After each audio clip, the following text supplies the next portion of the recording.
আব্বা, আপনি ঘুম থেকে উঠছেন কেন? কারণ আছে তো না। ওহো, বুঝতে পারছি। কি জমিদারের বাচ্চা! ওরে আমি শুধু শুধু জমিদারের বাচ্চা বলি। মানে ওর মাম্মা হচ্ছে আমাদের জন্য চা নিয়ে আসছে, সাথে ওর জন্য ক্যাট ফুডও নিয়ে রাত আসছে। বাজে 12:50। আসলে ইফতারের পরে একটু চা খেলে ভালোই লাগে। মানে ইফতারের পরে বলতে ইফতারের পরে তারাবি নামাজের শেষে একটু চা খেতে ভালোই লাগে। আর এই যে সে ঘুমিয়েছিল, খুবই ভালোভাবে ঘুমিয়েছিল। যখনই দেখছে, আমি তো খেয়াল করিনি, আমি ফোন দেখছিলাম, যখনই দেখছে তার মাম্মা ক্যাট ফুড নিয়ে আসতেছে, সে তো উঠে এখন বসে ছিল। তার মাম্মা ক্যাট ফুডটা দেওয়ার পরে এখন খাওয়া শুরু করছে। ও কিন্তু ঘুমিয়েছিল। কত চালাক বাচ্চা! হ্যাঁ, আমি ওরে দেখছি ঘুমানো, মানে হঠাৎ করেই দেখি ও উঠে ওইদিকে তাকিয়ে আছে। তো আমি চিন্তা করছিলাম ঘটনা কি, সিম্বু ওইদিকে কেন তাকাচ্ছে, এর মধ্যেই দেখি তুমি ঢুকতেছো রুমে। তুমি বললে না যে আমার গলাটা কেমন করছে যেন, আমি ভাবলাম একটু চা করে দেই। আমারও ইচ্ছে করছিল খেতে, আমি চা করতে গিয়ে ভাবলাম তার জন্য এটা একটু নিয়ে যাই।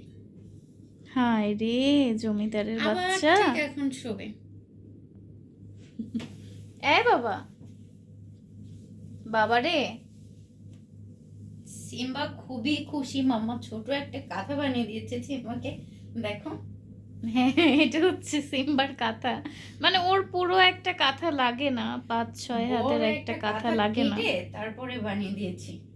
আর এটাতে ও খুবই কমফোর্টেবল। হ্যাঁ, একটু ছোটখাটো হয়, ও এটাতে ঘুমাতে ভালোই বাসে। কি সুন্দর করে শুয়ে আছে। খাওয়া শেষ, ও খেয়েছে কিন্তু এখন, অল্প। হ্যাঁ ও এখন ঠিকই চুপচাপ বসে আছে। এটা হচ্ছে ওর মাম্মার বিছানা। তো ওর মাম্মা যতক্ষণ না আসবে ও ততক্ষণ এইভাবে চুপচাপ শুয়ে থাকবে, ঘুমাবে না, শুয়ে থাকবে।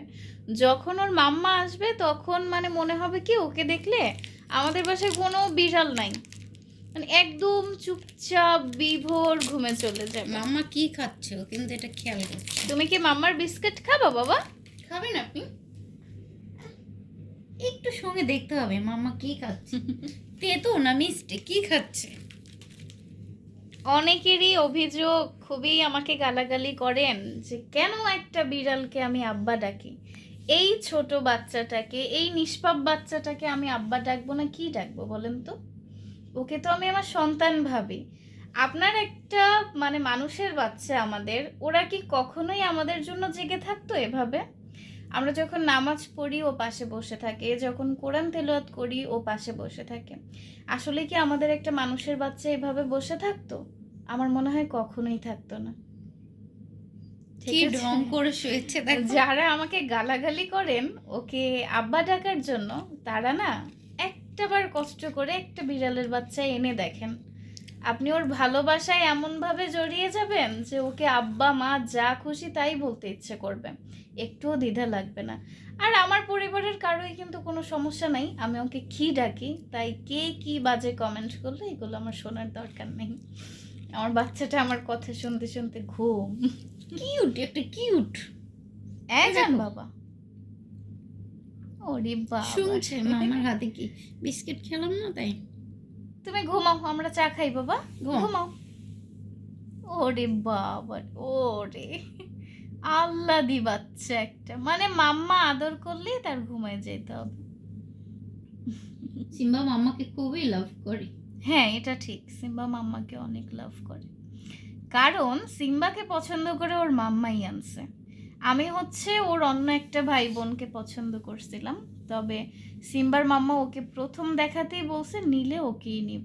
ওর কিন্তু অনেকগুলো ভাই বোন ছিল, হ্যাঁ, সবাই ওর পরে অনেকগুলো ঘুমাচ্ছিল। ভাই বোন হ্যাঁ, ছিল, 5টা ছিল বোধহয় ওরা, না? আর ও আমাদের দেখেই ছোটাছুটি করছিল তখন, কিন্তু ও ও ওর মায়ের দুধ ছাড়েনি। হ্যাঁ, হ্যাঁ, তখন 1 কিন্তু দুধের মাসের বাচ্চা ও। ছিল।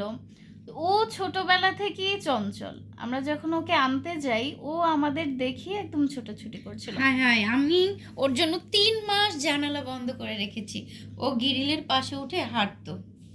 হ্যাঁ, ও এখনো কিন্তু চেষ্টা করে, তবে শরীরটা মাশাআল্লাহ তো ওই গ্রিল বাইতে পারে না আর কি, এজন্য সে নেমে যায়, শান্ত হয়ে যায়।